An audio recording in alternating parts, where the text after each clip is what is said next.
Jana nimeona Masaini, Wamasai wamechanuka. Wamasai wamejaa hapo karibu na Kiserian. Sabrano alikuwa ameenda hapo na pesa na gunia. Wanapiga makofi, wanacheka, wanaimba. Wakapewa kila mtu 2,200 wakanyamaza. Alipoingia ndege kuamuka kufika juu, one time. All right, boom. Fellow Kenyans, patriots, good citizens and cousins. Let me tell you, we are experiencing glorious scenes of the future at now. Tell me why one man who is so far away from the country, currently in Boston, Massachusetts, giving the government sleepless nights, nightmares of all sorts, when he is so far away from home. I really don't know if the United States of America got the memo that this man by the name of Rigathi Gachagua is currently not the deputy president in paper, but according to the people, he is our deputy president. So I really want to show you how he was welcomed in the United States of America, given full security of a sitting deputy president and all the accolades that accompany that office. And it was so nice to see, even if some people in this government think that they own everyone, imagine God has great plans for each and every person, because they have tried so hard to push the tribal narrative, and that card is not working.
At that moment, William Arap Wantam knew that the tribal card cannot work. In fact, in the US, there is no tribalism. What they call it is racism. And there is difference between tribalism and racism. Tribalism, it's differences between various ethnic communities. Like in Kenya, we have 47 or maybe more tribes in Kenya.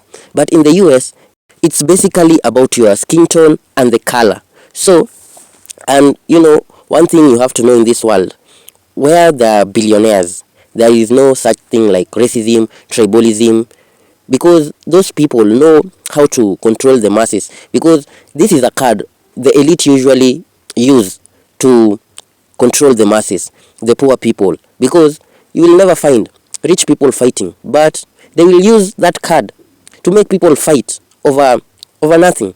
Now, getting to more interesting topics, the president went to Machakos on a service at a particular church, which of course I really don't know why pastors and bishops continue to invite such a person in a church, in an altar, unless they are the Antichrist. Because I heard a pastor calling us people who are opposing the government Antichrist. We are not opposing because we hate the person. We are opposing because we are hating what he is doing. Now, he tried to sweet talk the people, and Rigathi was well prepared with the response. Finally, because nimeona akiwa pale kanisani ameongea, wacha nimjibu. Nimjibu si mjibu? William Ruto, I have seen when you were in Machakos, you have said that the opposition have no policy, have no sera, and you need to know how they will improve on your policies and your programs. Mr. President, it is not possible to improve most of your programs. Your biggest program is lying. We obviously cannot improve on it. We want to bring a new government to put an end to lying. Mr. President, your legacy is abduction. How can we improve on abduction? We shall bring an end to abductions. Mr. President, your other big legacy is killing young children. How can you challenge us to improve on killing young children? We shall stop it and never allow it. William Ruto, you have done so well in corruption. How can you challenge us to improve on corruption? We can't, of course. We must bring an end to corruption in our country. William Ruto, you have done so well in destruction of institutions of oversight. You have captured parliament. You have captured all institutions of oversight. How can you ask us to improve on destroying institutions? We will restore institutions so that they can provide oversight. Parliament will be independent. Judiciary will be independent. All other organizations of oversight will be enhanced and funded. Of course, it is mannerless for you to ask us to improve on reading the payslip. You have raided the payslip. How can we improve on that? We must free the payslip and restore the dignity of the payslip and the payslip holder so that the middle class can create employment. I have seen you say that we need to improve on your policies. All roads, Mau Mau roads, all tarmac roads started by Uhuru Kenyatta have stalled. Let me tell you, Maina, there is no need even for us to finish what he had to say. But I know one thing is a fact. Uncle William Arap Wantam, wherever he is, he's always asking himself, what the did I do? Like, why did I do this? He always regrets the moment and the people who advised him, because he advises himself to impeach Rigathi. Because this man is relentless, my friend. This man knows no boundaries. Comeback is imminent and quick. It is fiery.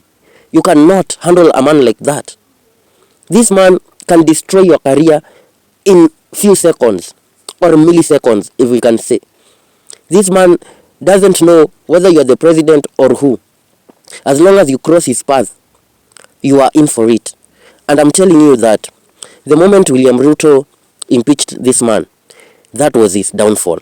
Because one term is inevitable, and one term chance rock the whole of Kenya. Everywhere you go, people are tired of Uncle William Arap Wantam. And, you know, him asking stupid questions, he should just stop asking silly questions. Because when he asked such questions, you see how the response is, you know, on point. Like asking on what will the next government do. You know, I think Rigathi has a valid point when saying our policies are anti your policies. Like, our policies are reverse of your policies. If you are abducting people, we will not abduct people. And to be fair, I think it will work. It will work for Kenyans. If your SHA is not working, we remove SHA. If you have stolen money for education, we return the money for education and such things. So I think we are heading in the right direction. I think this battle of these two men should be, you know, placed in a ring, and we wait for WrestleMania. Maybe the Kenyan version of WrestleMania 2027. And it will be one hell of a showdown. I'm telling you, Ruto will go home. And I've never supported the losing team. I'm telling you, I supported him and he won. Now, I'm not supporting him anymore. And I'm telling you for sure, take it to the bank. My name is Anonymous Whistleblower. Please like, share, and most importantly, subscribe. Till the next one, cheers.